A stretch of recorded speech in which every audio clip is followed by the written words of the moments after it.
Hello friends, कैसे हैं आप लोग। आई होप आप सब लोग अच्छे होंगे और अपने एग्ज़ाम्स की तैयारी में पूरी तरह से व्यस्त होंगे। आज हमने बेटे रिविजनरी टेस्ट पेपर मई 22 एग्ज़ाम्स का पूरा डिस्कस कर लेना है। आज हमारा सेकंड वीडियो है।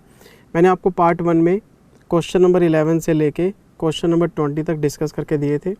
जो मेरे बताने वाले थे मैंने बताए थे, और जो क्लास बुक के डिट्टो क्वेश्चन थे वो नंबरिंग बता के मैं होमवर्क में देके निकल गया था। आज हम डिस्कस करेंगे क्वेश्चन नंबर 1 to 10। इसमें से 5 क्वेश्चन मुझे बताने हैं और 5 क्वेश्चन क्लास बुक में से डिट्टो हैं जिनकी नंबरिंग बतानी है। मतलब 50-50% काम है। तो मैं चाहता हूँ कि 5 क्वेश्चन आप होमवर्क में खुद प्रैक्टिस करो। नहीं करोगे तब भी कोई नुकसान नहीं, क्योंकि क्लास में कवर्ड है। और जो बाकी के 5 क्वेश्चन हैं वो अलग अलग क्वेश्चंस के हाइब्रिड हैं, वो मैं डिस्कस कर लेता हूँ। पॉइंट सारे बता देता हूँ आपको। ऐसा नहीं है कि बाकी के 5 हमने किए नहीं हैं, वो भी किए हुए हैं। डिट्टो क्वेश्चन जब तक मेरे को नहीं मिलता ना डिट्टो, तब तक मैं बताता रहता हूँ कुछ ना कुछ उसमें। 5 तो बिल्कुल ही डिट्टो हैं, 5 किए हुए हैं, वो 2-3 क्वेश्चंस का हाइब्रिड है, वो मैं देख लेता हूँ अभी। आज हम डिस्कस करने जा रहे हैं बेटे question number 1 to 10 May 22 exams RTP group 1 accounting के लिए।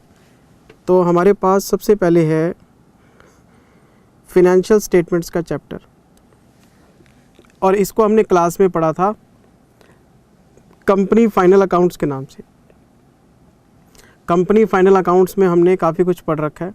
Managerial remuneration, maximum limit, minimum limit, divisible profit, profit sufficient नहीं होंगे तो क्या करें, काफ़ी चीज़ें पढ़ रखी हैं हमने। उसमें से इन्होंने क्वेश्चन नंबर 1A वही फाइनल अकाउंट्स का दे दिया हमें। और ये जितनी इन्फॉर्मेशन आपके पास है, आपको P&L और एक बैलेंस शीट बनानी है। ये हमारी क्लास बुक में है क्वेश्चन, बिल्कुल डिट्टो क्वेश्चन। मैंने लिस्ट बना रखी है, तो क्वेश्चन नंबर 11 है जी ये। वैसे अगर आप पहले के आरटीपी चेक करो जो मैंने आपको दिए हैं,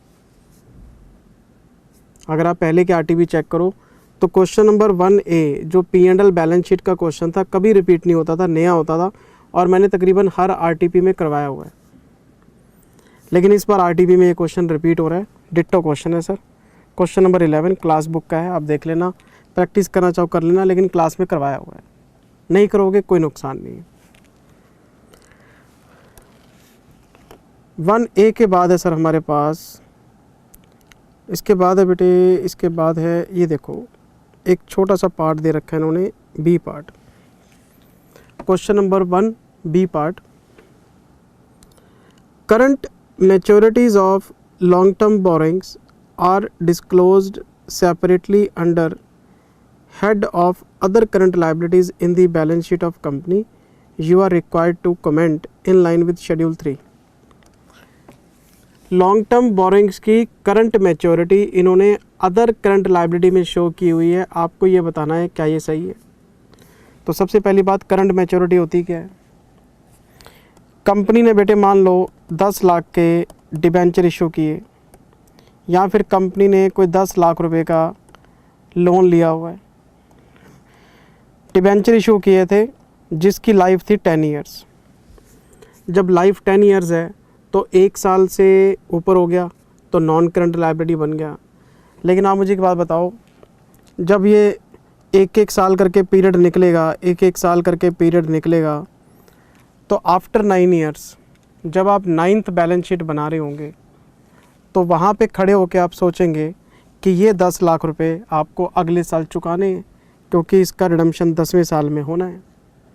तो जब मैं 9th ईयर की बैलेंस शीट बनाऊँगा तो उसमें जो 10th ईयर में मेरे को पैसा चुकाना है, हम उसको बोलेंगे करंट मैच्योरिटी। करंट मैच्योरिटी का मतलब है लोन का वो हिस्सा जो आपको अगले साल रीपे करना है। ये तो चलो मैंने लमसम अमाउंट की बात की है। पैसा इंस्टॉलमेंट्स में भी रिडीमेबल हो सकता है। मान लो 10 लाख के डिबेंचर है, 2 लाख के डिबेंचर आपने हर साल रिडीम करने हैं, तो एक इंस्टॉलमेंट आपको अगले साल चुकानी है। If debentures are repayable in instalments, तो आपको पता है कि एक इंस्टॉलमेंट तो अगले साल देनी ही देनी है।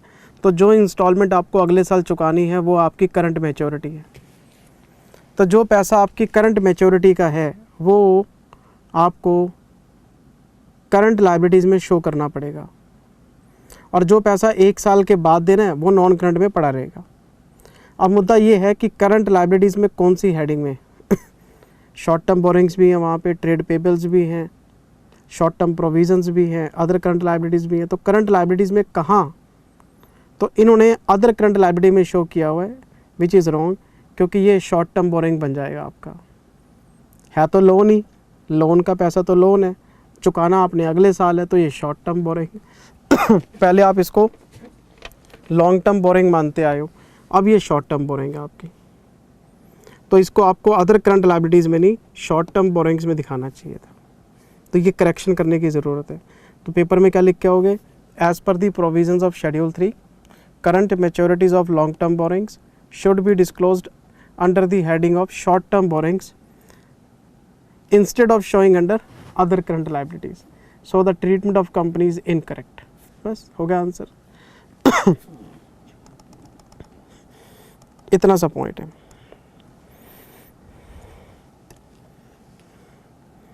जिंदल सर आंसर दिखा दो। जिंदल सर हमें ना आपके ऊपर कोई भरोसे वाली बात नहीं है, आप ना आंसर दिखा दो सर। मानोगे नहीं? नहीं सर, आंसर दिखा दो सर।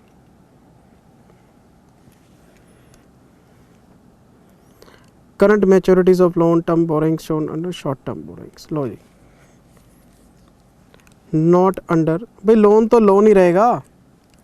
अगर आपका कोई एक्सपेंस आउटस्टैंडिंग है, कोई सैलरी आउटस्टैंडिंग है, कोई वेजेस आउटस्टैंडिंग है, कोई आपका इंटरेस्ट आउटस्टैंडिंग है, तो दिखा दो अदर करंट लायबिलिटीज़ में।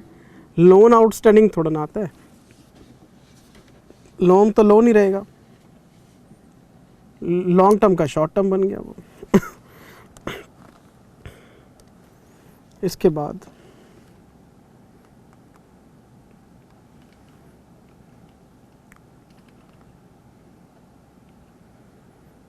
फिर हमारे पास है जी क्वेश्चन नंबर 2। ये क्लास में किया हुआ क्वेश्चन है सर, मेरे को नहीं कराना, cut copy paste ditto question है सर। क्लास बुक का क्वेश्चन नंबर 2 है, आरटीपी का भी क्वेश्चन नंबर 2 है, क्लास बुक का भी क्वेश्चन नंबर 2 है। दोनों जगह क्वेश्चन नंबर 2 है। मैंने क्या बोला, मैंने 10 क्वेश्चन डिस्कस करने हैं, 5 मुझे बताने हैं, 5 आपके रिपीटेड हैं। रिपीटेड वाले मैं दोबारा कराता नहीं, वेस्टेज ऑफ टाइम है। इंप्रेशन मारने के चक्कर में करवाऊंगा तो आपका टाइम वेस्ट करूंगा बेटे, और आपका टाइम इन दिनों बहुत प्रीशियस है, मैं आपका समय ख़राब नहीं कर सकता बेटे। कैश फ्लो स्टेटमेंट, ये हमारा क्लास बुक का क्वेश्चन नंबर 6 है। डिट्टो मिला लो, कोई दिक्कत नहीं है, मैं मिला के आया हूँ, आप मिला लो। क्लास बुक का क्वेश्चन नंबर 6 है। कैश फ्लो के वो स्टार्टिंग वाले क्वेश्चन नहीं है आसान आसान, ये वही क्वेश्चन है।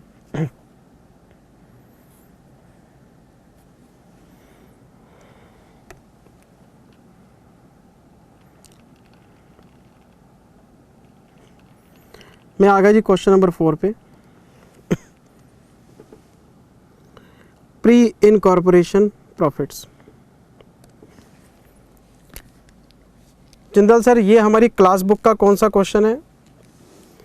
ये बेटे क्लास बुक से मिलता जुलता क्वेश्चन है, लेकिन थोड़ी सी इंफॉर्मेशन बदल दी इन्होंने, फिगर्स बदल दी, इंफॉर्मेशन बदल दी, लेकिन मैं आपको मेन वर्किंग नोट्स बता देता हूँ। हमने क्लास बुक में क्वेश्चन किया था मैत्री एजेंसीज़ वाला। जिन बच्चों ने ढंग से पढ़ाई की हुई है उनको तो नाम लेते ही घंटी बज गई होगी। हाँ जिंदल सर किया था, 15 महीने वाला क्वेश्चन था सर। हमारे पास एक ही क्वेश्चन था बुक में जिसमें 15 महीने की वर्किंग थी। 15 महीने वाला क्वेश्चन, ये वही क्वेश्चन है, और इसमें भी 15 महीने है। ये भी 15 महीने वाला डिट्टो क्वेश्चन है। मेन वर्किंग में आपको सारी इसमें चेक करके बता देता हूँ, बेस बता देता हूँ। जब आप इस क्वेश्चन को समझ लेंगे आपको लगेगा ये तो किया हुआ है, करने की बात ही नहीं है। मैं क्वेश्चन सारा डिस्कस कर लेता हूँ आपके साथ, ताकि आपको ये ना लगे सर ने सारे क्वेश्चन क्लास बुक के रेफर करके भगा दिया हमें। नहीं, मैं बता रहा हूँ मैत्री एजेंसीज वाला क्वेश्चन है ये आपका, 15 महीने वाला, क्लास में किया हुआ है हमने। फिगर्स बदल दिए इसलिए मैं डिस्कस कर रहा हूँ।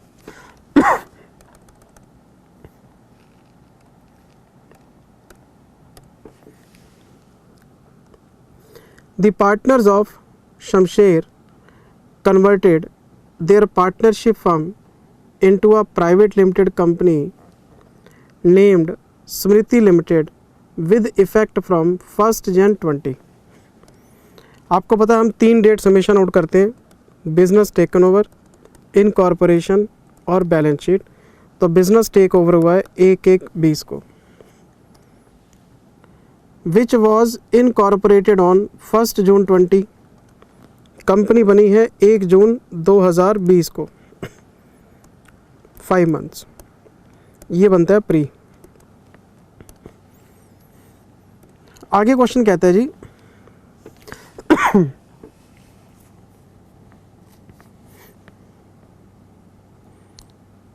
Following is the information of the company as on 31 March 2021।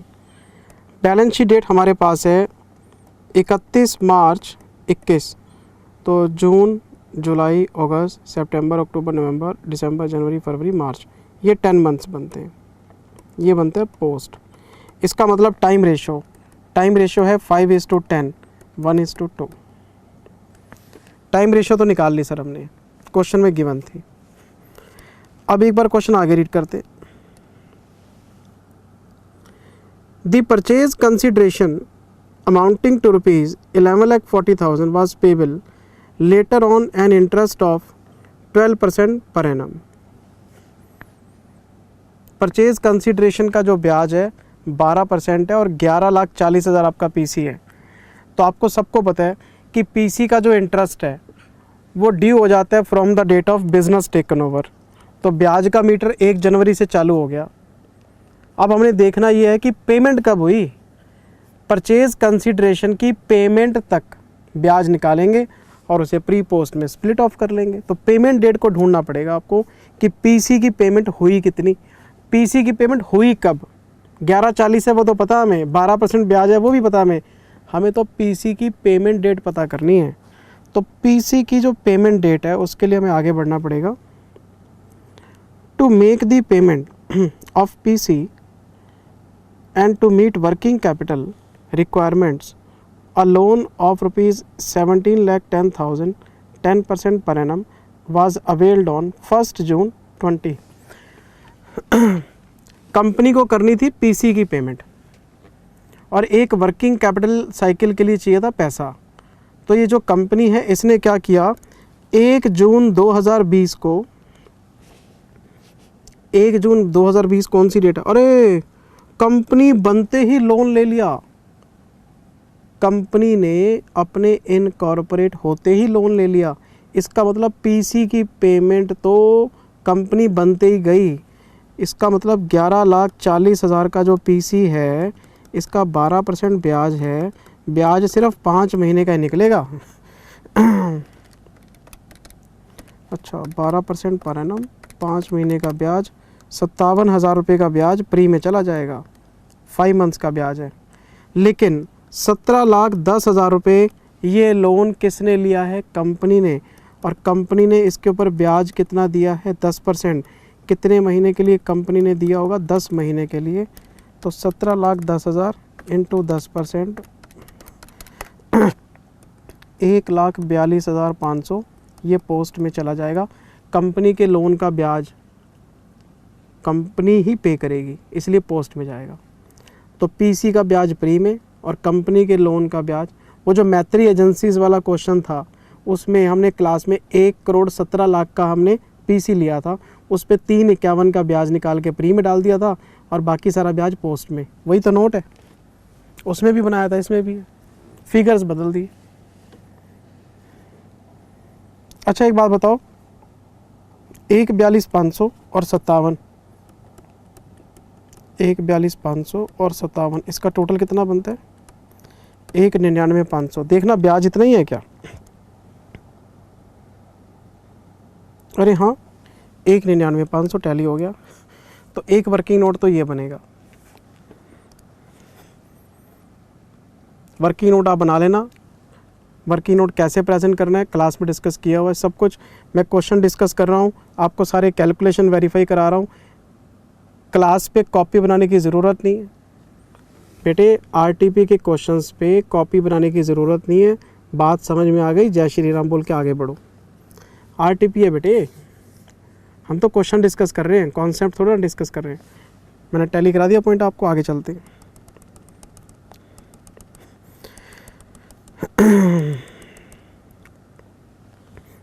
मैं इसका वर्किंग नोट आपको ना हाथों हाथ चेक करा ही दूँ, ताकि अगर कोई बच्चा करना भी चाहे तो उसको दिक्कत ना आए।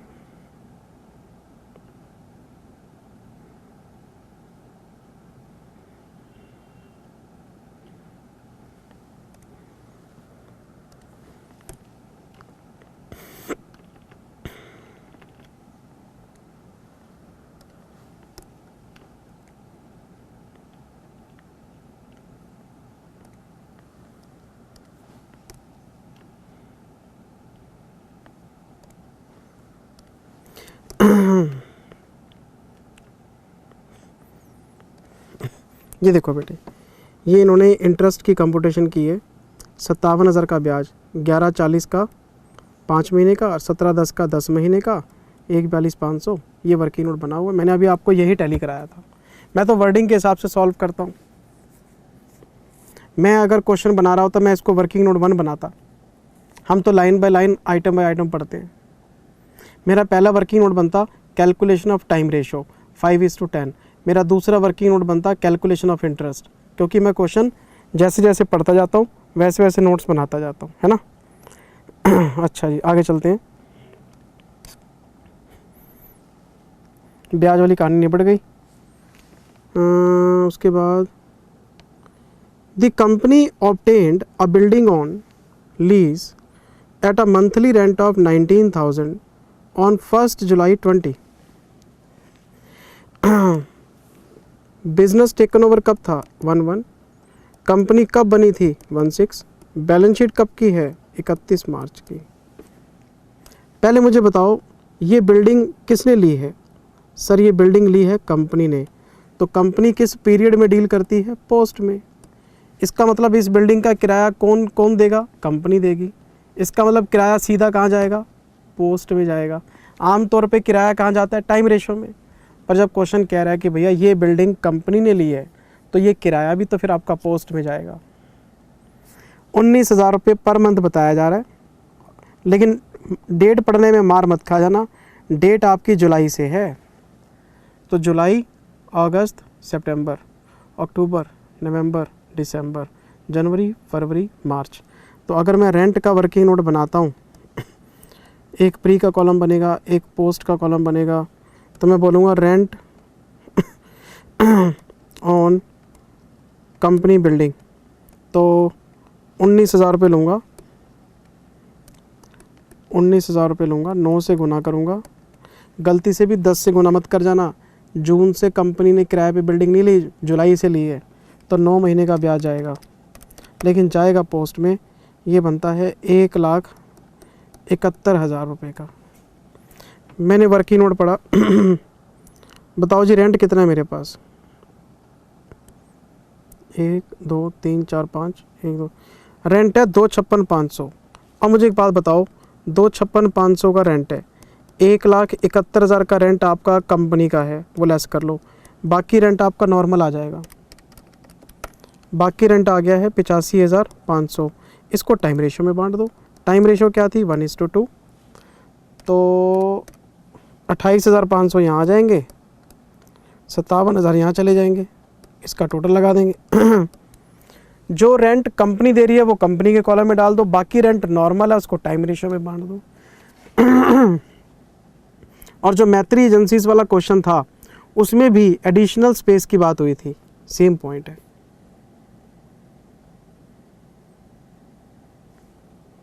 वर्किंग नोट चेक कराऊं? ये देखो वर्किंग नोट, रेंट। सबसे पहले टोटल रेंट हमारा ये है जी, 9 महीने का रेंट है जो वो कंपनी पे करेगी, बाकी नॉर्मल रेंट रह गया हमारा। इस पे टाइम रेशो लगा दिया, ये पोस्ट में चला गया, टोटल लगा दिया। ये कोई वर्किंग नोट हम पहली बार बना रहे हैं? मुझे आप बताओ। मैं क्वेश्चन आगे पढ़ता हूँ।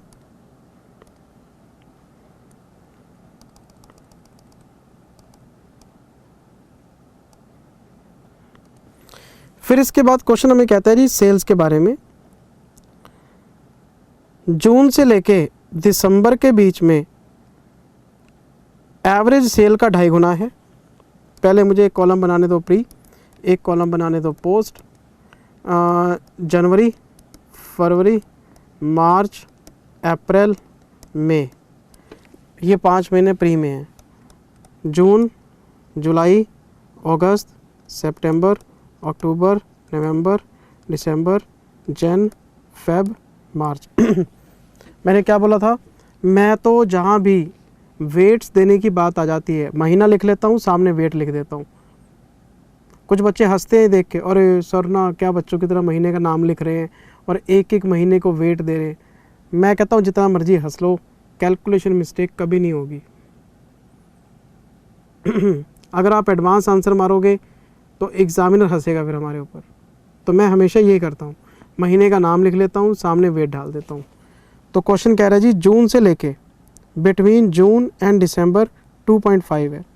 1 1 1 1 1 2.5 2.5 2.5 2.5 2.5 1 2 जून, जुलाई, अगस्त, सितंबर, अक्टूबर, नवंबर, दिसंबर। और फिर क्वेश्चन हमें कहता है जी विच फर्दर इंक्रीज्ड टू 3.5 गुना हो गई जनवरी से मार्च में। 3.5 3.5 3.5 लगाओ टोटल, ये तो 5 ही है। 1 2 3 4 5 6 15 17.5 17.5 17.5 18 और 3 21 21 और 7 28। तो सेल्स रेशो आ गई आपकी। टाइम रेशो आई थी 5:10, सेल्स रेशो आ गई आपकी 5:28। क्वेश्चन है जैसे वेट्स बोले वैसे वेट्स लगा दिए हमने, बन गई आपकी सेल्स रेशो। आंसर चेक कर लो, ये देख लो मेरी तरह चलते हैं ये भी, कहीं आपको लगे मैंने आंसर प्रेजेंटेबल नहीं बनाया। देख लो इंस्टीट्यूट भी वही काम कर रहा है। 1 2 3 4 5 1 1 1 1 1, फिर वही मंथली 5:28। ब्याज का हिसाब हो गया, रेंट का हिसाब हो गया, सेल्स रेशो का हिसाब हो गया। क्वेश्चन में वापसी करते हैं। आगे क्वेश्चन कहते हैं जी हमें the salaries from July doubled. Salaries जो हैं जुलाई से डबल हुई हैं, जुलाई से। अभी मैंने महीने लिखे थे ना इसमें, जन, फेब, मार्च, अप्रैल, मई, जुलाई, जून, मई के बाद है जून, जुलाई, अगस्त, सितंबर, अक्टूबर, नवंबर, दिसंबर, जन, फेब, मार्च। 1 1 1 1 1, यहाँ भी 1 क्योंकि यहाँ से डबल हुआ है। Double double double double double double double double 5 1 2 3 4 7 8 9 18 और 1 19। रेशो 5:9 19। टाइम रेशो बताओ क्या है। टाइम रेशो थी 5:10, सेल्स रेशो 5:28। सैलरीज जुलाई से डबल है तो जुलाई से वे डबल हो जाएगा, बाकी 1 1 है तो 5:19। एक वर्किंग नोट सैलरीज का बन गया।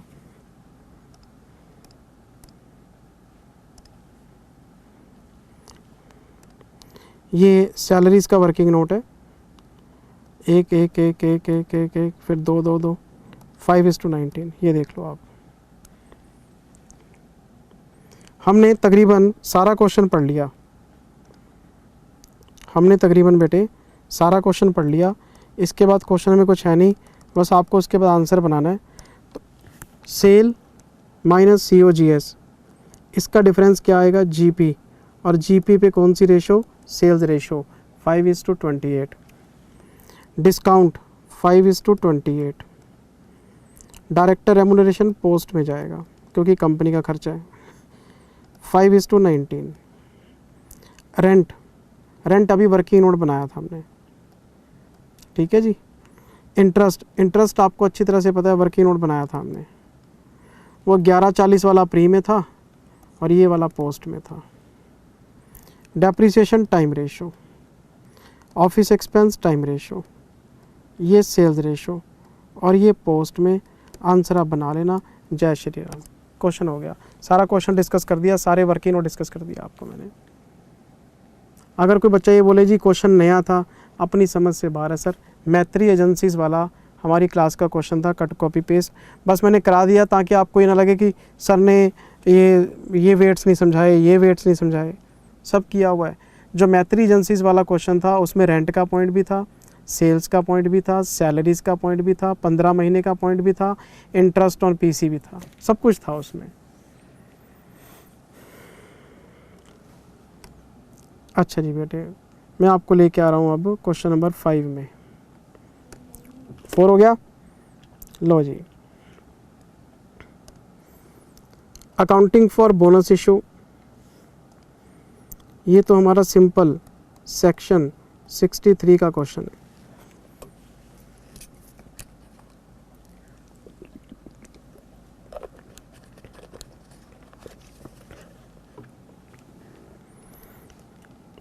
बिल्कुल सिंपल, रिक्वायरमेंट थोड़ी सी डिफरेंट है, देख लेते हैं।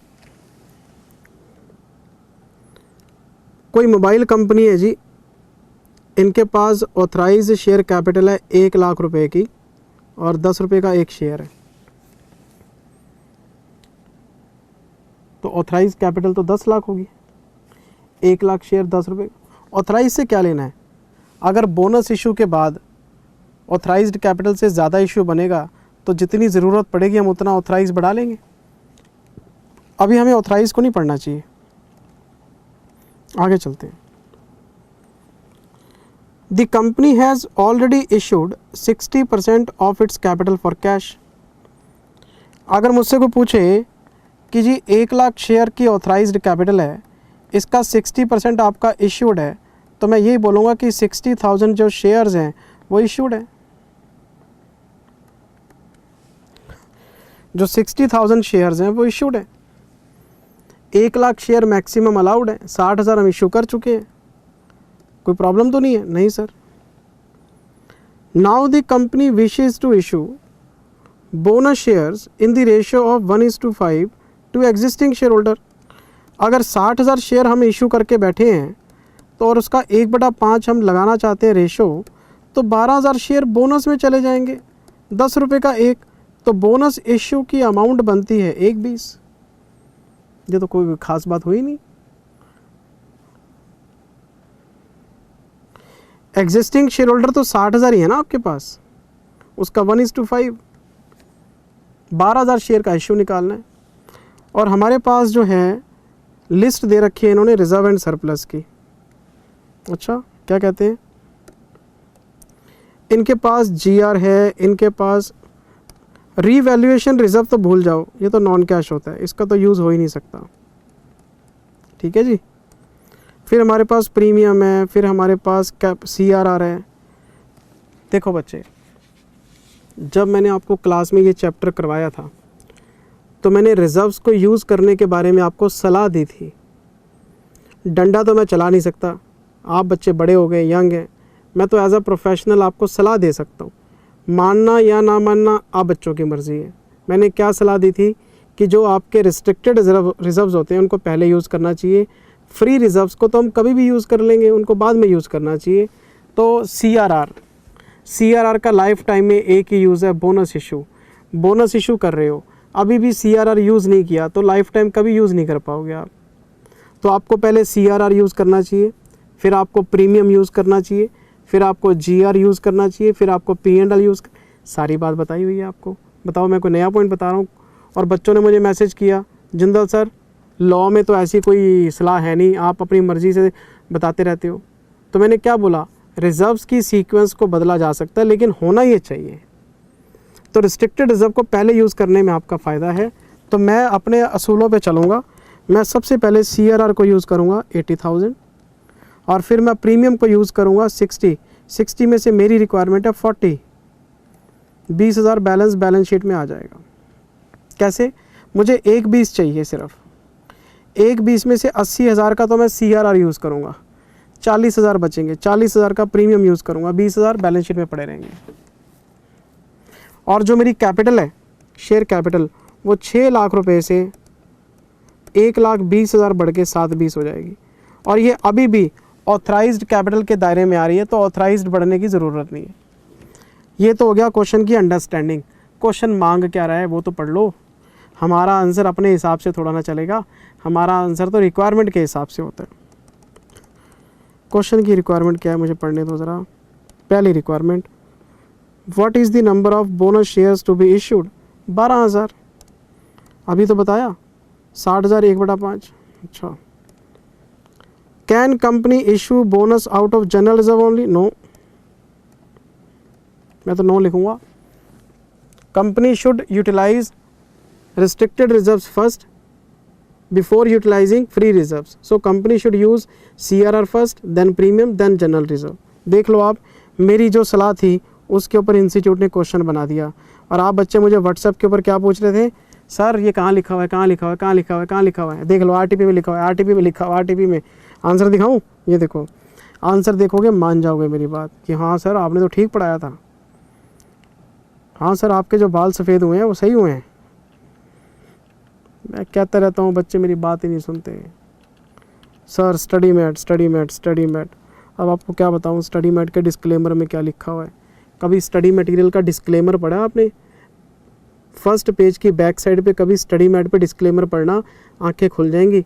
सेकेंड पैराग्राफ में ICAI कहता है हम इस स्टडी मटेरियल की करेक्टनेस की कोई जिम्मेदारी नहीं लेते। और ये जो स्टडी मटेरियल है ICAI की किसी काउंसिल ने डिस्कस नहीं किया, और इसमें जो व्यूज़ हैं वो ICAI के नहीं हैं। मुझे बताओ क्या करूँ मैं, किधर को जाऊँ? पढ़ो तो उसी डिस्क्लेमर, आंखें खुल जाएंगी। इंस्टीट्यूट इस स्टडी मटेरियल की गारंटी लेने को तैयार नहीं है। ये देखो, it is a usual practice, ये भी सलाह दे रहे हैं आपको, to utilise specific reserves. Therefore, if CRR and premiums are available, then company should utilize these reserves in priority over the free reserve. It is clear that company should not use GR in the given example as CRR and premiums are sufficiently available. अगर shortage पड़ती तो ले लेते, लेकिन हमारे पास पैसा पड़ा है। अच्छा, क्वेश्चन आगे क्या मांगता है जी?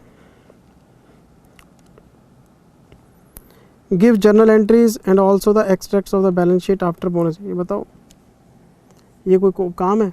पहली entry CRR debit, premium debit to bonus shares, to bonus to shareholder भी लिख सकते हो, टू इक्विटी शेयर कैपिटल। 2 एंट्रियाँ डालनी है। एक्सट्रैक्ट बनाने हैं, 7-20 की कैपिटल दिखा देना। रिजर्व्स दिखाने हैं, तो एक तो ये रिजर्व आएगा, एक ये रिजर्व आएगा, इसमें से 20,000 आएगा, बस ये ख़त्म हो जाएगा। इसका टोटल लगा देंगे 180, 2,05,000। कैपिटल कितनी? 7 लाख। एक्सट्रैक्ट बनाने का मुश्किल काम है बताओ? ये देखो,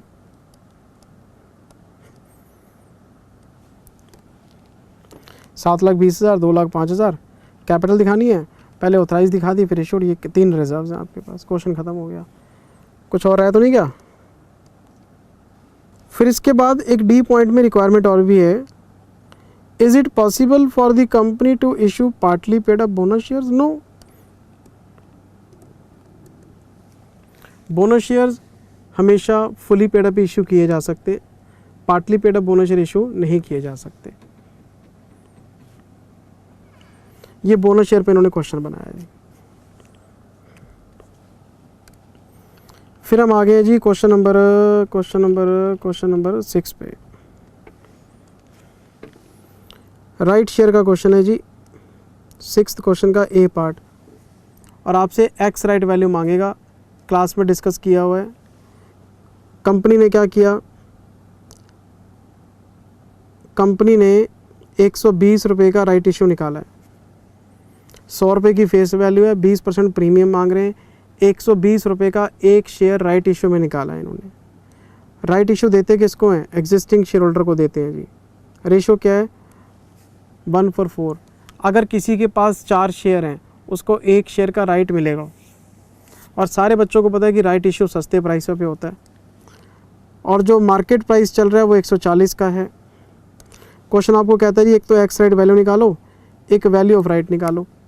एक्स राइट वैल्यू आपको पता ही है कि पहले मेरे पास 4 शेयर होने चाहिए 140 वाले, फिर मुझे एक शेयर सस्ता मिलेगा 120 वाला। तो अब मेरे जो 5 शेयर हैं उनकी आज वैल्यू कितनी बनती है? 140 इंटू 4 प्लस 120 डिवाइडेड बाई 5, 136 रुपये। ये कौन सी वैल्यू है? ये एक्स राइट वैल्यू है।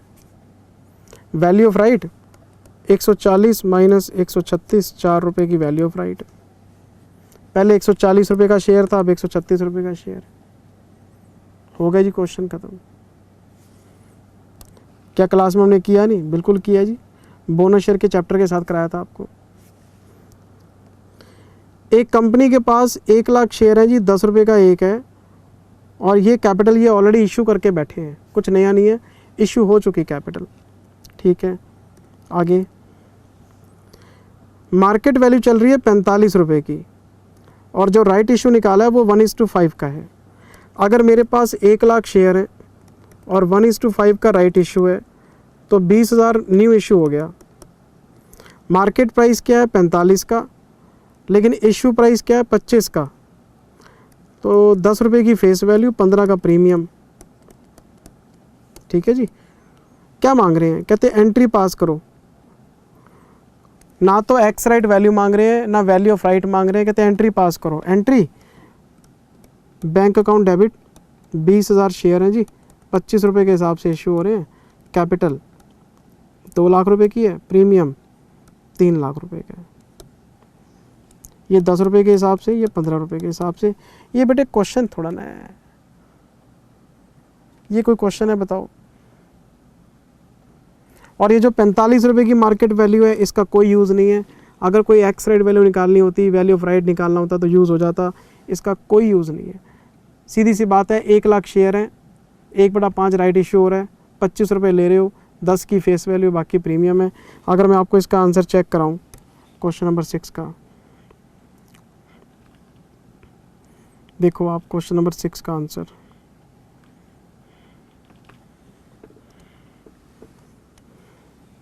$136 वैल्यू ऑफ राइट। लो जी, 2 एंट्रियाँ मार दी, क्वेश्चन ख़त्म हो गया। जय श्री राम।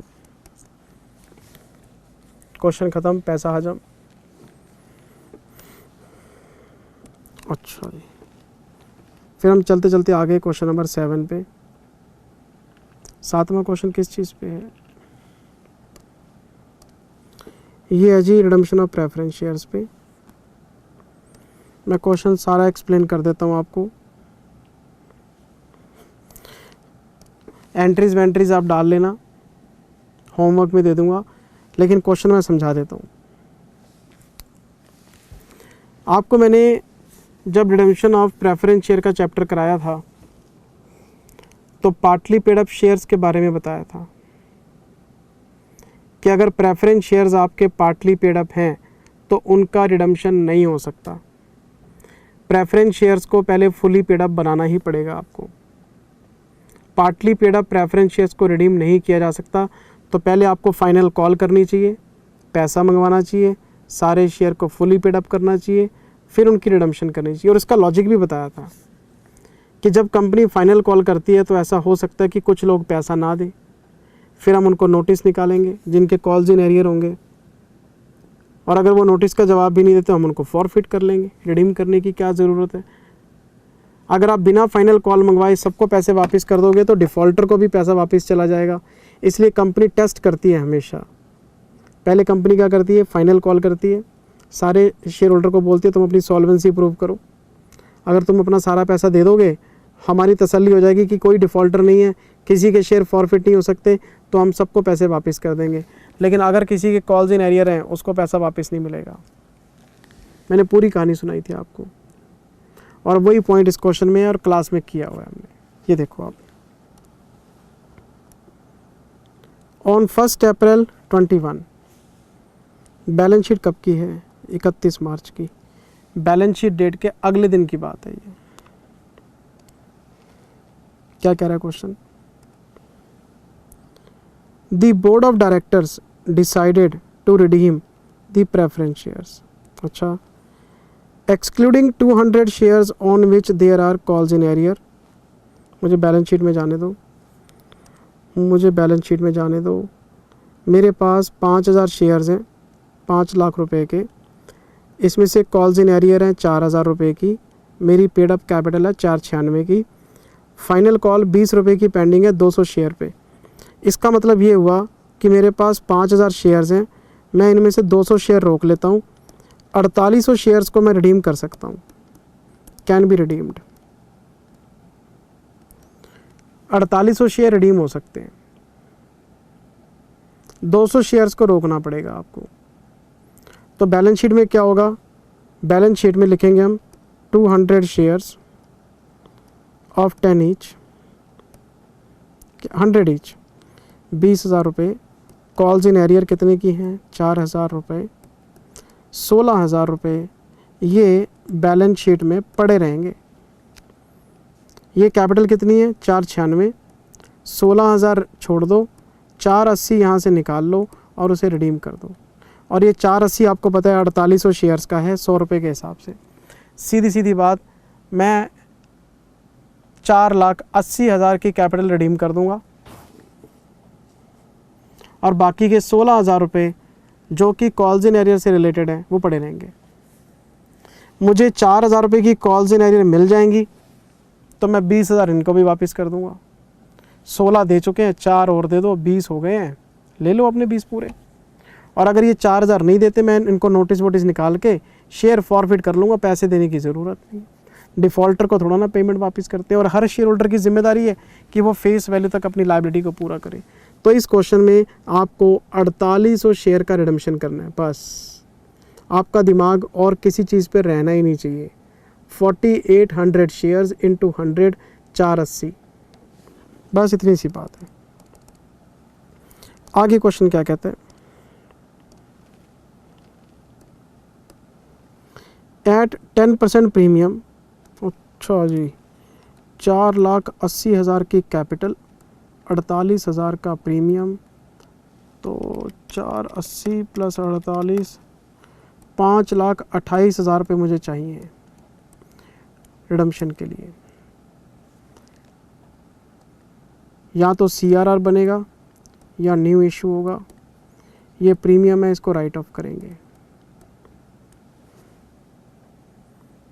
फेस वैल्यू के बराबर या तो न्यू इशू करो या CRR बनाओ, और प्रीमियम को राइट ऑफ करो P&L में से। To sell the investment at its market price of 80,000। अच्छा, पैसे का इंतज़ाम होगा नहीं, 80,000 रुपये के इन्वेस्टमेंट बेच दिए इन्होंने। ये रही जी मेरे पास नॉन करंट इन्वेस्टमेंट 1 लाख के। अगर मैं 1 लाख की इन्वेस्टमेंट 80,000 में बेचूंगा तो एंट्री डलेगी इसमें, बैंक डेबिट 80,000 रुपये, P&L डेबिट 20,000 रुपये, टू इन्वेस्टमेंट 1 लाख रुपये, और मेरा प्रॉफिट एंड लॉस 20,000 से कम हो जाएगा, यहाँ से 20,000 कम हो जाएंगे। अब मेरे पास जो P&L है वो 280 का रह गया। मेरे पास P&L कितना था, मेरे पास P&L था 3 लाख रुपए का, 20,000 का लॉस हो गया, 280।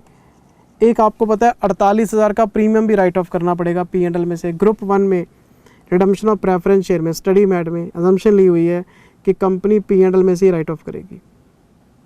मैंने पूरी बात समझाई हुई क्लास में, क्यों लेते हैं P&L, मजबूरी है।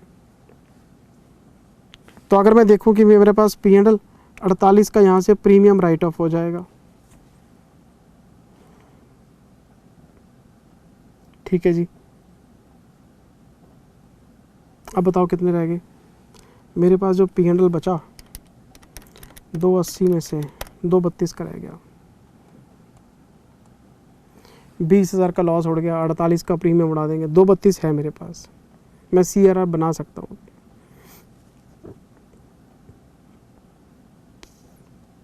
ये बात हमने क्लास में बहुत डिटेल में डिस्कस करी थी कि रिडम्पशन ऑफ प्रेफरेंस शेयर के चैप्टर में प्रीमियम और रिडम्पशन के लिए सिक्योरिटी प्रीमियम का इस्तेमाल क्यों मना किया हुआ है। P&L यूज़ होता है हमेशा, और ये रिस्ट्रिक्शन सिर्फ इसी चैप्टर में है क्योंकि स्टडी मैट ने लगा रखी है। They also decided to issue sufficient number of equity shares of 10 each at a premium of 10 per share, 11 रुपये का इशू है। And balance in P&L account was to be maintained 1 lakh rupees. लो कर लो बात, क्वेश्चन आपको CRR की amount बता गया, आपके पास P&L में 3 लाख रुपए हैं, लॉस ऑन इन्वेस्टमेंट कितना हो गया आपका 20,000 रुपये का, एक आपको प्रीमियम राइट ऑफ करना है 48,000 रुपये का, एक आपको बैलेंस मेंटेन करना है 1 लाख रुपए का। तो कितना CRR बनाया जा सकता है मैक्सिमम?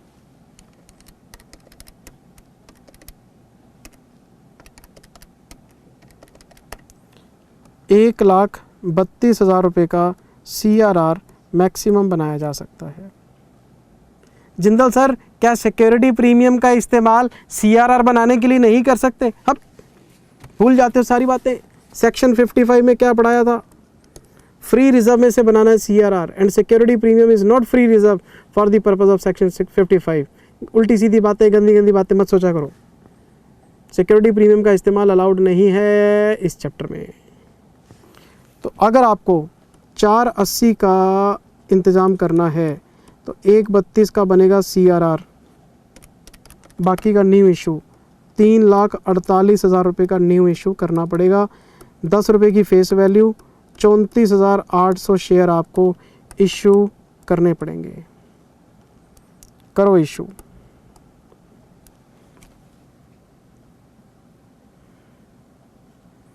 और आपको पता है फर्स्ट एंट्री क्या डालने वाली है? पहली एंट्री डालेंगे PSC debit 480, premium on redemption debit 48,000, to preference share holders 5,28,000, bank account debit. ना मैं प्रेजेंटेशन कर रहा, ना मैं नरेशन डाल रहा, मैं तो रफ में एंट्रियाँ डाल रहा हूँ कि जो आपको समझ में आनी चाहिए कि क्वेश्चन में चल क्या रहा है। पहले ड्यू करेंगे, इन्वेस्टमेंट बेचेंगे, लो जी इन्वेस्टमेंट बिक गई। फिर CRR बनाएंगे, वर्किंग नोट आपको पता ही है, रेफरेंस आप दे ही दोगे 132। प्रीमियम राइट ऑफ करोगे, प्रीमियम 48,000 रुपये का राइट ऑफ हो जाएगा। न्यू इशू करोगे, bank account debit to capital to premium 3,48,000, 34,800, 1 रुपये का प्रीमियम भी है, 10 रुपये की फेस वैल्यू है।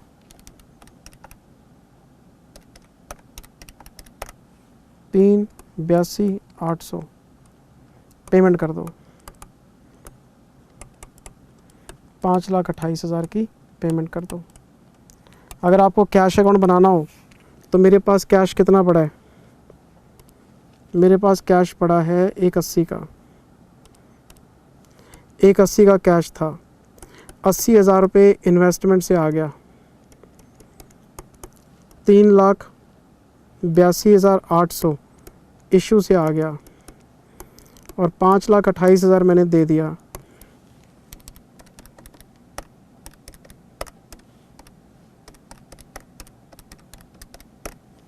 एक 1,14,800 रुपये मेरे पास पड़े हैं। ये क्वेश्चन है कोई? और वो जो प्रेफरेंस शेयर है 200 वो पड़े रहे तो बैलेंस शीट में। इसका आंसर चेक कराऊं?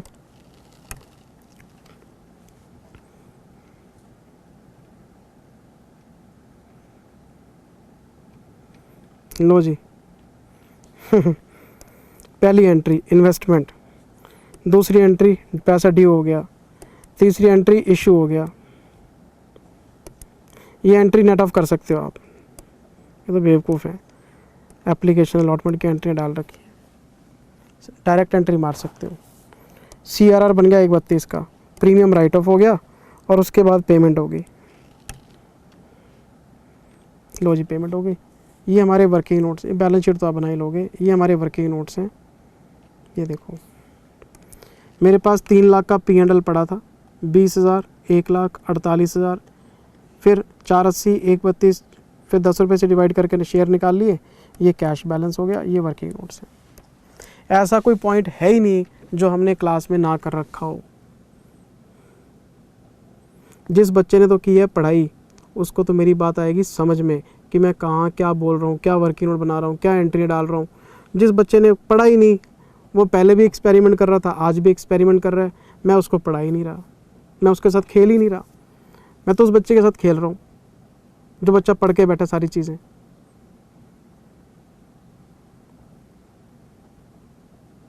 समझ में आई बात? चलो अच्छा जी,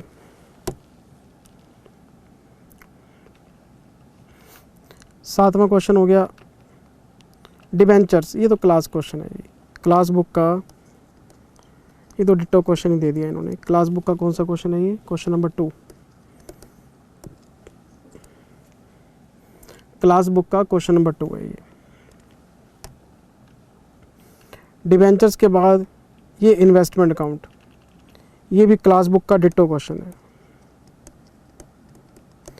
क्लास बुक में है क्वेश्चन नंबर 8, वो एक मिस्टर चतुर वाला क्वेश्चन है ये। क्वेश्चन नंबर 8 है मिस्टर चतुर, मैंने लास्ट वीडियो में कराया था, ये वही क्वेश्चन है। चतुर वाला क्वेश्चन है ये। चतुर का तो करेक्टर ही फेमस है ना। अच्छा, ये फिर हमारा इंश्योरेंस क्लेम का क्वेश्चन आ गया जी। इन्होंने इस क्वेश्चन में क्या किया, 2-3 पॉइंट क्वेश्चंस को मिक्स करके पॉइंट्स बना दिए। मैं बता देता हूँ, 5 मिनट लगेंगे। आग लगी है जी स्टार एंड सन्स की दुकान में 21 मार्च 2020 को। बहुत दुख की बात है, हमारी संवेदनाएं हैं इनके साथ। The concern had taken insurance policy of 70,000 which was subject to average clause. अगर क्लोजिंग स्टॉक 70,000 रुपये से ऊपर गया तो एवरेज क्लॉज लगा देंगे, और अगर क्लोजिंग स्टॉक 70,000 से नीचे रहा एवरेज क्लॉज नहीं लगाएंगे। फंडा आपको पता ही है। इंश्योर्ड वैल्यू का कंपैरिजन क्लोजिंग स्टॉक के साथ करते हैं। From the books of accounts following particulars this 1 April to 31 March 21 March. क्या बोला सबसे पहले? Opening stock 1,50,500। लो मैं आपके साथ साथ मेमोरेंडम ट्रेडिंग बना ही देता हूँ। क्लोजिंग स्टॉक तो बैलेंसिंग फिगर ही निकालना है। लो 1,50,500 डन हो गया जी। आगे क्वेश्चन क्या कहता है? Purchases including purchase of 40,000 for which purchase invoices had not been received from suppliers though the goods have been received in godown 3,07,000। 3,17,000 की टोटल परचेज है 1 अप्रैल से लेके आग लगने तक, जो कि 21 मार्च को लगी है। 30 दिन अप्रैल के, अच्छा क्या नंबर ऑफ डेज गिनने हैं? 1 अप्रैल से 21 मार्च तक, साल ख़त्म होने से 10 दिन पहले तो आग लगी है। अप्रॉक्सीमेटली पूरा साल ही हो गया। 3,17,000 की टोटल परचेज़ है, इसमें 40,000 की परचेज़ वो है माल तो आ गया था, बिल नहीं आए। तो मैंने आपको पहली क्लास में बोल दिया था कि हम ये चैप्टर कंपनी की बुक्स में नहीं पढ़ रहे, हम सर्वेयर की बुक्स में पढ़ रहे हैं, और सर्वेयर को सिर्फ फिज़िकल इन्वेंट्री में इंटरेस्ट होता है। जिस दिन गोडाउन में आग लगी, जिस दिन दुकान में आग लगी, उस दिन फिज़िकल स्टॉक कितना था, तो उस फिज़िकल स्टॉक में ये 40,000 रुपये का माल भी होगा, क्योंकि माल आ गया था, बिल नहीं आए। तो कोई बात नहीं, मैं इसको परचेज़ मानूंगा, मैं इसको हटाऊंगा नहीं, क्योंकि फिज़िकली गुड्स आ गए। इसका उल्टा सोचो, अगर माल नहीं आया होता और बिल आ चुके होते, मैं माइनस कर देता कि परचेज़ ही नहीं है, क्योंकि जब माल ही नहीं आया तो आग लगने दिन वाले आग कैसे लगेगी उसे बताओ। लेकिन इसमें उल्टा हो रहा है, बिल नहीं आया लेकिन माल आ गया, कोई बात नहीं, परचेज़ मानेंगे, फिज़िकल स्टॉक था मेरे पास, तो 3/17 में मुझे कोई प्रॉब्लम नहीं है। ऐसे मत देखो, क्लास में सारी बातें समझाई हुई हैं, ये कोई नया पॉइंट थोड़ा ना आपके लिए।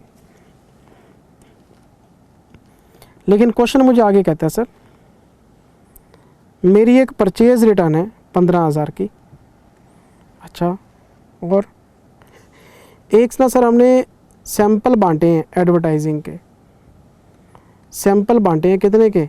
32,000 के, अच्छा, और बस।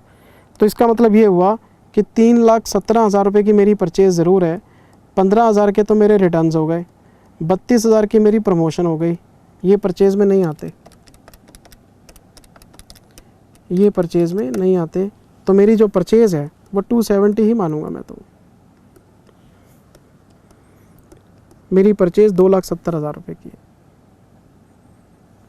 फिर क्वेश्चन आगे कहता है जी वेजेस हैं और वेजेस में गलती से मैनेजर की सैलरी जुड़ गई 10,000 रुपये, तो कोई बात नहीं, 65,000 की वेजेस में से 10,000 माइनस कर लो, तो 55,000 रुपये की वेजेस मैं लिख देता हूँ यहाँ पे। लो जी वेजेस 55,000 रुपये की,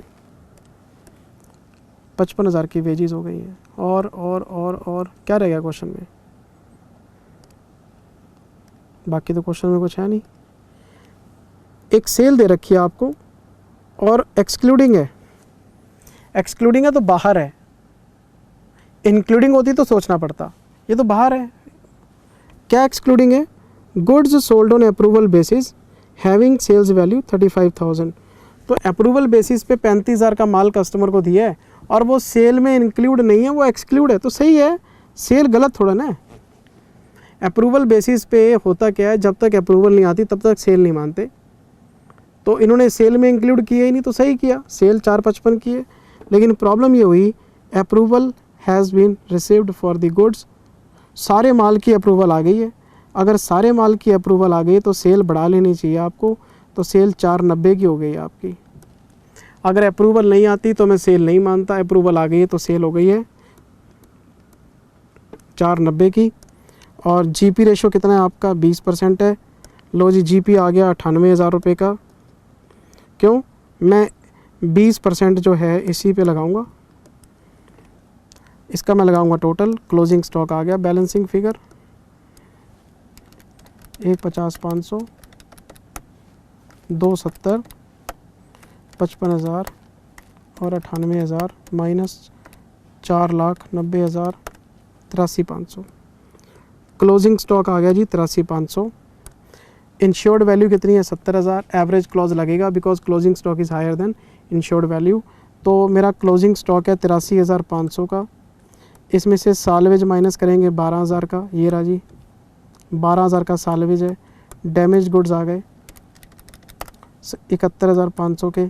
आंसर निकालना है, ये लो insured value divided by closing stock into damage goods, answer आ जाएगा आपका जो भी आएगा। क्वेश्चन पढ़ा दिया मैंने, 5 मिनट का काम था। और अगर आप इसका आंसर चेक करें, ये लो मैं आपको आंसर दिखा देता हूँ सर।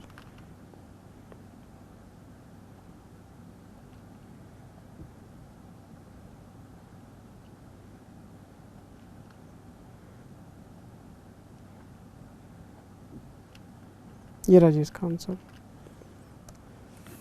1 2 3 4 5, 83,500 ये आ गया जी। फिर उसके बाद आंसर लगा दिया जी, ले लो जी। क्वेश्चन ख़त्म, पैसा हजम। 5 क्वेश्चन सेम थे, 5 क्वेश्चन मैंने डिस्कस कर दिए। आरटीपी आपकी ख़त्म। इस आरटीपी में कुछ मज़ा आया नहीं क्योंकि आरटीपी में कुछ नया था ही नहीं। तो ये ग्रुप 1 की मई 22 की रिविजनरी टेस्ट पेपर था, मैंने कंप्लीट कर दिया सर। एमटीपी बहुत जल्दी शेयर करूँगा आपके साथ। Thank you very much, take care, bye bye, love you, bye bye.